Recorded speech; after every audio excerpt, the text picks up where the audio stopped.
ನೀವು fans waiting ಈ ಕಡೆ. ರಾಷ್ಟ್ರೀಯ ವಿಮಾನ ನಿಲ್ದಾಣದ ಟರ್ಮಿನಲ್ 2ಗೆ ನೋಡಿ, ಯಾರಾದ್ರೂ ಕನ್ಫ್ಯೂಸ್ ಆಗಬೇಡಿ.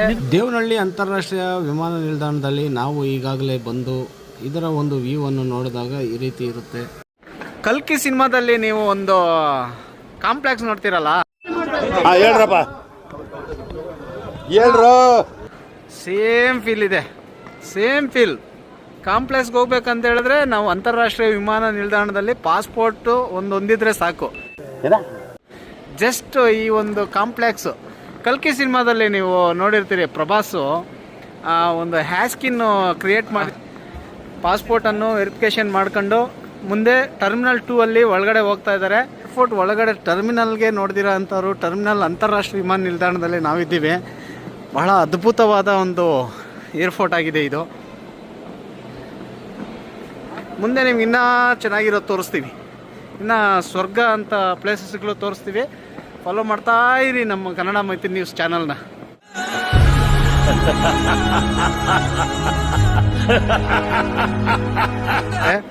ಈ ಗೇಟಲ್ಲಿ ಒಳಗಡೆ ಹೋಗ್ಬೇಕಂತ ಹೇಳಿದ್ರೆ ಈ ಕಡೆಯಿಂದ ಹೋಗ್ಬೇಕು. ಜಸ್ಟ್ ಇದೆಲ್ಲ ಟರ್ಮಿನಲ್ 2 ಅಲ್ಲಿರೋಂಥ ಒಂದು. ಈಗ ನಾವು ಟರ್ಮಿನಲ್ 2 ಅಲ್ಲಿ ಬ್ಯಾಗ್ ಎಲ್ಲ ಚೆಕ್ ಮಾಡಿಸ್ತೀವಿ. ಅದನ್ನು ವೆಯ್ಟು ಎಷ್ಟು ಅಂತೇಳಿ ಮಿನಿಮಮ್ 7 kg ಇರಬೇಕಂತೆ.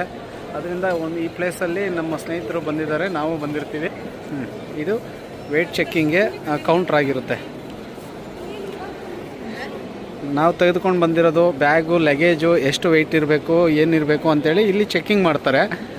ಎಕ್ಸಾಂಪಲ್ ನೋಡ್ಬೋದು, ಇಲ್ಲಿ ನಮ್ಮ ಸ್ನೇಹಿತರಾದ ಕಿಶೋರ್ ಅವರು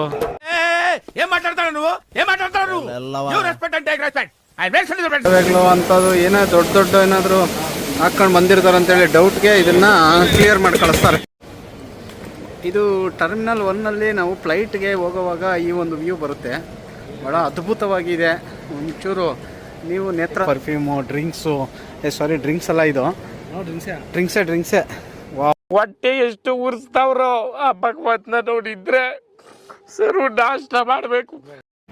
ಇದು ನೋಡಿ ಹೆಂಗಿದೆ ಅಂದರೆ, ಸಿನಿಮಾದಲ್ಲಿ ಅವಕಾಶ ಕೊಡಲ್ಲ ಇಲ್ಲಿ ಮೂವಿ ಶೂಟಿಂಗ್ಗಳಿಗೆ ಎಲ್ಲ. ಇಲ್ಲ ಅಂತ ಹೇಳಿದ್ರೆ ನಮಗೆ ತೋರಿಸ್ಬಿಡ್ತಾಯಿದ್ರು. ಕೆಲವೊಂದು ಯೂಟ್ಯೂಬರ್ಗಳೆಲ್ಲ ಇದನ್ನು ತೋರಿಸ್ತಾರೆ ಅಷ್ಟೇ. ಬಟ್ ಯಾವುದೇ ಸಿನಿಮಾದಲ್ಲಿ ಈ ಒಂದು ನಾನು ನೋಡ್ದಂಗೆ ಯಾವುದ್ರಲ್ಲೂ ಬಂದಿಲ್ಲ. ಟರ್ಮಿನಲ್ 2 ಒಳಗಡೆ ಹೋಗೋವಾಗ ಫ್ಲೈಟ್ಗೆ ಈ ಥರ ವ್ಯೂ ನಾನು ನೋಡಿಲ್ಲ. But nice view. ಇದು ಎಸ್, ವಾವ್, ನೋಡಿ ಇಲ್ಲಿ ವಂಡರ್ಫುಲ್ ಆಗಿದೆ, ನೈಸ್. ಇದು ಶಾಪ್ಸು, ಹ್ಯಾಂಡ್ ಕ್ರಾಫ್ಟೆಡ್.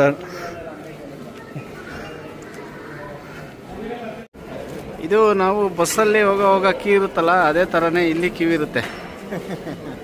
ಹಿಂಗೋಗಿ ಮತ್ತೆ ಫ್ಲೈಟ್ ಹತ್ರ ಹೋಗ್ಬೇಕಂದ್ರೆ ಕ್ಯೂ ಅಲ್ಲೇ ಹೋಗ್ಬೇಕು.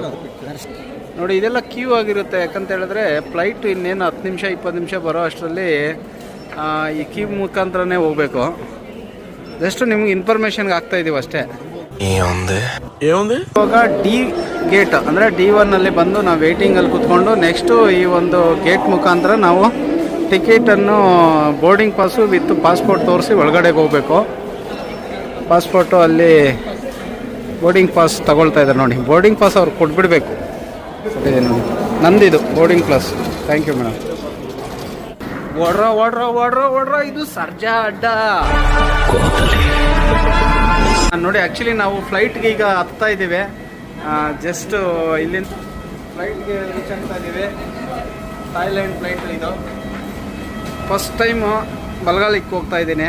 Okay madam, wow, good. ಹೊಟ್ಟೆ ಎಷ್ಟು ಉರ್ಸ್ತಾವ್ರೋ ಆ ಭಗವತ್ನ ನೋಡಿದ್ರೆ ಸರು ನಾಷ್ಟ ಮಾಡಬೇಕು. ನಮಸ್ತೆ.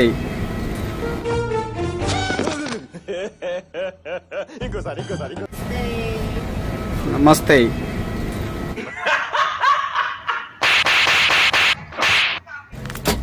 ಫಸ್ಟ್ ಟೈಮು ಫ್ಲೈಟಲ್ಲಿ ನಾವು ಕೂರ್ತಾ ಇರೋದಕ್ಕೆ ಒಂಥರ ಎಕ್ಸ್ಪೀರಿಯೆನ್ಸ್ ಇದೆ ಚೆನ್ನಾಗಿ. ಯಾಕಂತ ಹೇಳಿದ್ರೆ ಫ್ಲೈಟ್ ಯಾವ ಥರ ಇರುತ್ತೆ ಅಂದ್ಕೊಂಡ್ರೆ ಸಿಂಪಲ್ ಆಗಿ ಬಸ್ಗಿಂತೂ ಕಂಫರ್ಟ್ ಆಗಿದೆ. ಫ್ಲೈಟ್ ರನ್ ಆಗ್ತಾ ಇದೆ ಈಗ.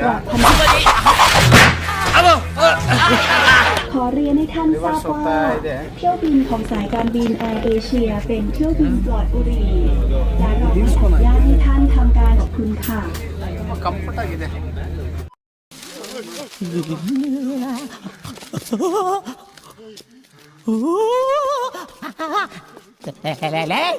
ಕೆಂಪೇಗೌಡ ಅಂತಾರಾಷ್ಟ್ರೀಯ ಏರ್ಪೋರ್ಟು ಮೇಲೆ ಹೋದಷ್ಟು ಇದು ಬ್ಲೂ ಪ್ರಿಂಟ್ ಥರ ಕಾಣಿಸುತ್ತೆ. వావ్ అంటే అన్నాడు గాని ఆ ఊహ ఎంత బాగుందో. ఏముంది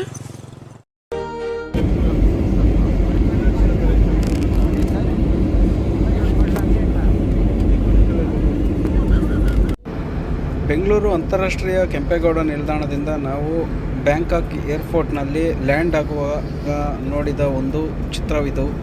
ಎಷ್ಟು ಬ್ಯೂಟಿಫುಲ್ ಆಗಿದೆ ಅಂತ ಹೇಳಿದ್ರೆ ಆ ಸಿಟಿ, ನೀವೇ ನೋಡಿ ಒಂದು.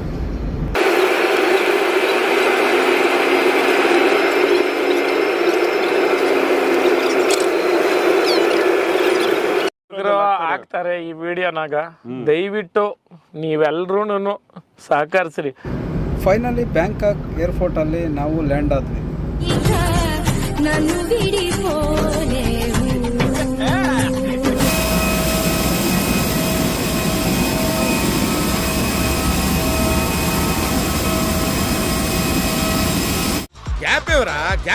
ಆಕ್ಚುಲಿ ಬ್ಯಾಂಕಾಕಲ್ಲಿ ಏರ್ಪೋರ್ಟಿಂದ ನಾವು ಡೈರೆಕ್ಟಾಗಿ ಒಂದು ಟ್ರಾನ್ಸ್ಪೋರ್ಟ್ ಬಸ್ ಸ್ಟ್ಯಾಂಡ್ಗೆ ಬಂದಿದ್ದೀವಿ. Bangkok bus terminal same Majestic ಅಂತೇಳಿ ಪ್ಲಾನಿಂಗು.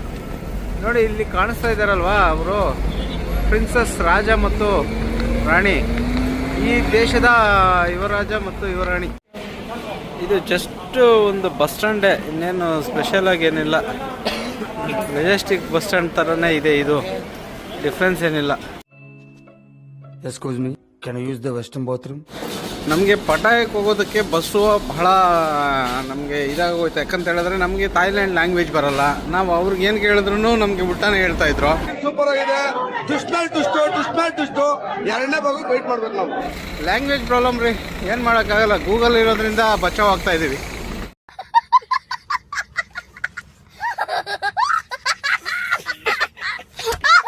ಈಗ ಜಸ್ಟ್ ನಾವು ಪಟಾಯದಲ್ಲಿ ಲ್ಯಾಂಡ್ ಆದ್ವಿ, ಅಂದರೆ ಪಟಾಯಕ್ಕೆ ಬಂದ್ವಿ ಬ್ಯಾಂಕಾಕಿಂದ.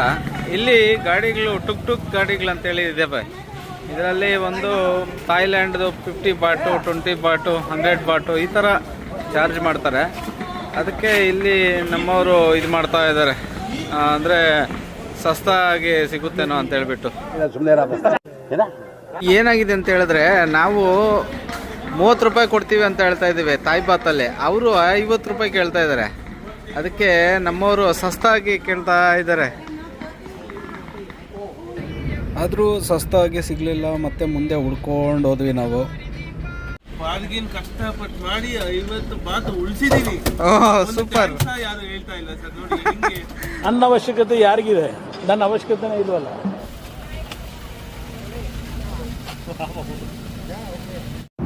ಪಟಾಯ ಸಿಟಿಗೆ ನಾವು ಪ್ರಯಾಣ ಬೆಳೆಸಿದಾಗ ರಸ್ತೆಗಳಂತೂ ಸೂಪರ್ ಆಗಿತ್ತು, ಒಳ್ಳೆ ನೀಟ್ನೆಸ್ಸು, ಬೀಚ್ ಪಕ್ಕದಲ್ಲೇ ರೋಡ್ ಇದೆ, ವಂಡರ್ಫುಲ್. ಫೈನಲಿ ನಾವು ಬುಕ್ ಮಾಡ್ಕೊಂಡಿದ್ದಂಥ ಆರ್ಕೇಡಿಯಾ ಬೀಚ್ ರೆಸಾರ್ಟ್ಗೆ ಲ್ಯಾಂಡ್ ಆಗಿದ್ದೇವೆ. ನಿಮ್ದಪ್ಪಯ್ಯ ಅಂತೀನಿ, ದಯವಿಟ್ಟು ಇದನ್ನ ಇಲ್ಲಿಗೆ ಬಿಟ್ಬಿಡಿ.